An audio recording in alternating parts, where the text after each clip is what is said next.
Assalamualaikum warahmatullahi wabarakatuh.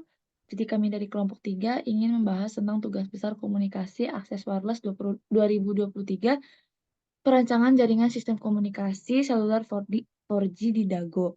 Dengan nama saya Michelle Ananda Putri dengan NIM 1101204018, ada Tamariska Natalina Purba dengan NIM 1101204131, dan Anastia Azhar Arkaan dengan NIM 1101204388. Identifikasi area. Yang pertama, demografi. Berdasarkan data dari Badan Pusat Statistik BPS Kota Bandung, berikut adalah karakteristik demografi masyarakat Kota Dago. Pertama, ada usia. Masyarakat Kota Dago didominasi oleh usia-usia produktif.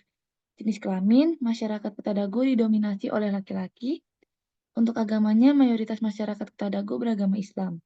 Pendidikan, mayoritas masyarakat Kota Dago berpendidikan tinggi atau sejajar dengan universitas, dan pekerjaannya mayoritas masyarakat Kota Dago bekerja di sektor formal.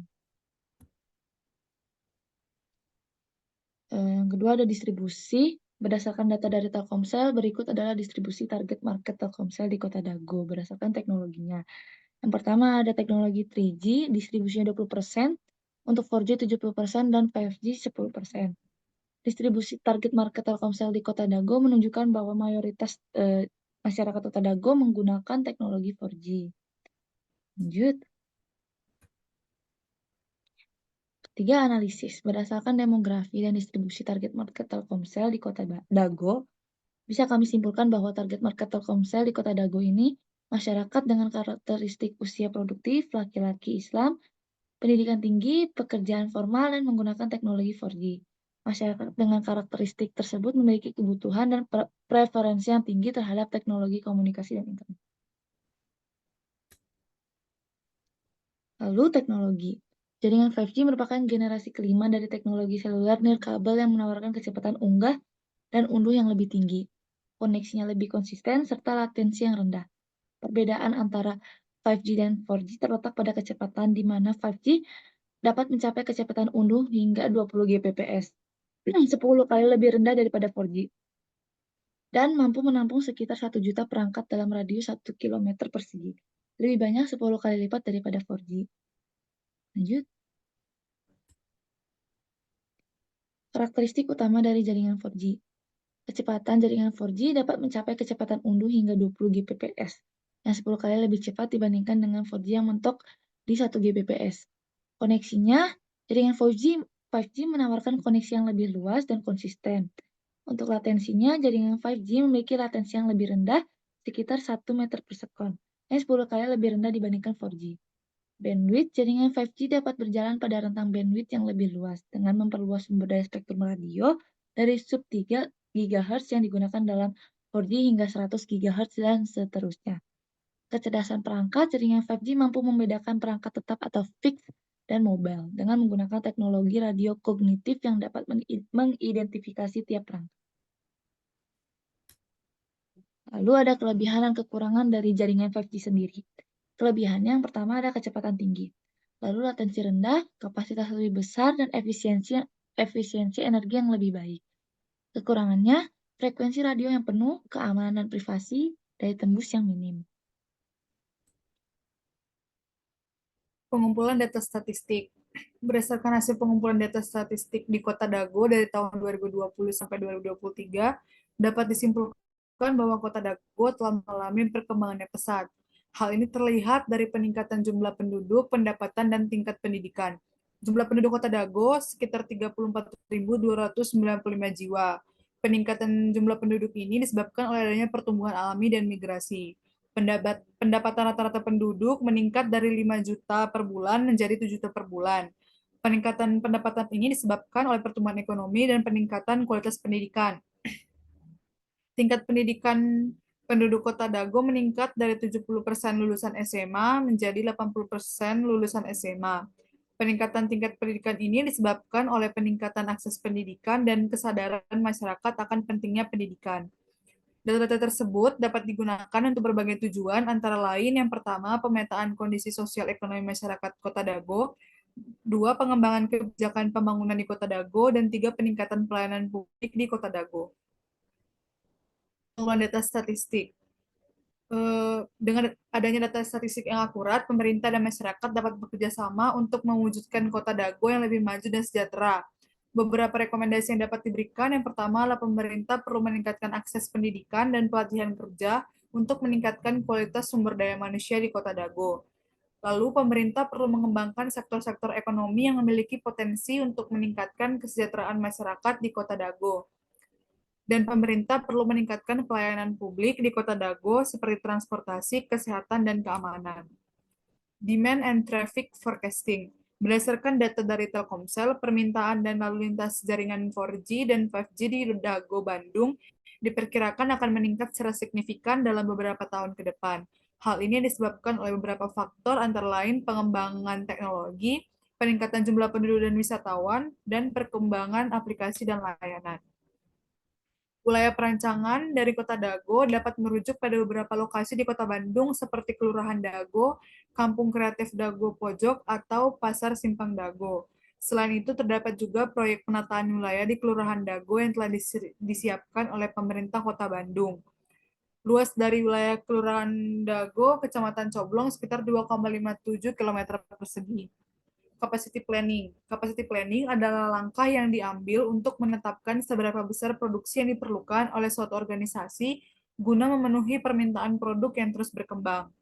Keseluruhannya, perencanaan kapasitas menjadi suatu aspek krusial dalam manajemen perusahaan dan produksi dengan tujuan untuk memastikan efisiensi, mengurangi biaya, meningkatkan kemampuan investasi, menanggulangi kesenjangan antara pasokan dan permintaan, serta meningkatkan kesadaran dan keselamatan tim. Lalu ada coverage planning model, yaitu suatu pendekatan untuk menentukan model pengalaman yang diperlukan guna mencapai tujuan dalam suatu lingkungan tertentu.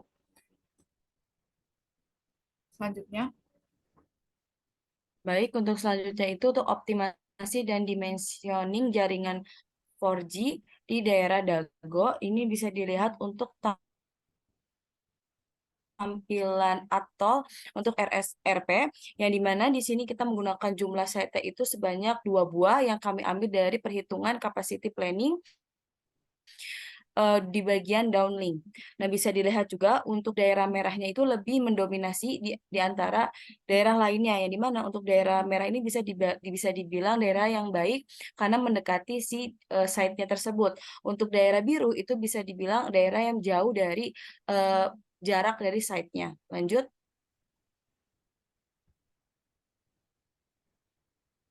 Baik, di sini untuk daerah downlink-nya. Untuk daerah downlink didapatkan daerah yang lebih mendominasi itu daerah yang berwarna hijau, yang dimana untuk besar DBM-nya itu sekitar lebih dari sama dengan min 110. Lanjut.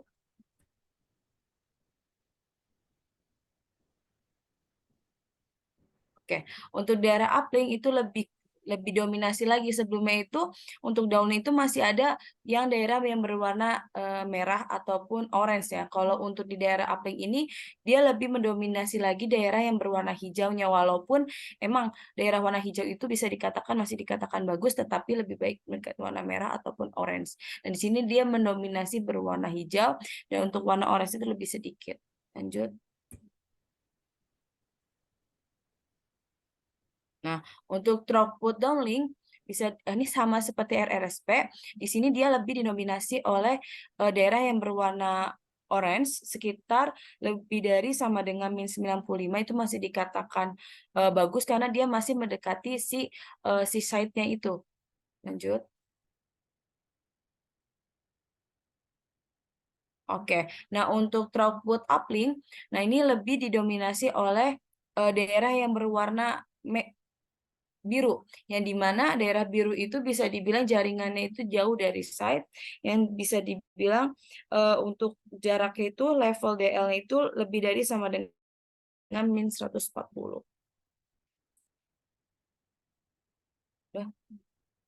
Oke, untuk quality indikator downlink, nah ini lebih didominasi lagi, bisa dilihat hampir keseluruhan itu dia berwarna biru, yang dimana berarti untuk itunya kurang baik gitu. Walaupun memang di situ terlihat untuk daerah yang berwarna merah, tetapi itu tertutup oleh daerah warna biru. Lanjut.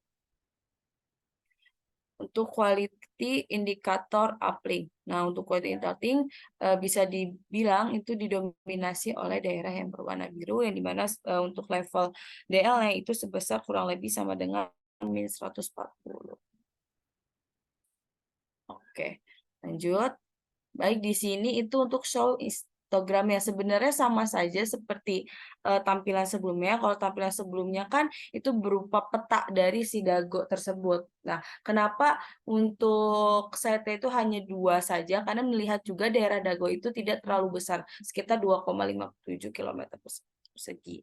Nah, di sini bisa dilihat untuk quality indikator downlink itu lebih didominasi oleh daerah yang berwarna biru. Lanjut. Untuk throughput uplink itu sama saja seperti sebelumnya, itu juga yang saya jelaskan di daerah petanya, itu juga didominasi oleh daerah warna biru. Jadi ini lebih ke diagramnya, gitu, histogramnya. Nah, untuk throughput downlink itu didominasi oleh daerah warna merah, berarti dia mendekati seed site-nya itu. Lanjut. Oke, untuk uplink itu dia didominasi oleh daerah yang berwarna kuning yang dimana level DL-nya itu sebesar lebih dari sama dengan min 100. Lanjut. Oke, untuk downlink tersendiri sama seperti yang saya jelaskan di daerah petanya itu didominasi oleh daerah berwarna hijau. Jadi ini lebih ke diagram. Lanjut. Untuk RSRP itu lebih rata. Jadi setiap elemen itu muncul di daerah RSP. Dari daerah yang warna merah, orange, kuning, hijau, sampai daerah yang berwarna biru yang menjauhi atau jauh dari daerah seaside-nya. Lanjut. Baik, sekian dari kami. Kurang lebihnya mohon maaf.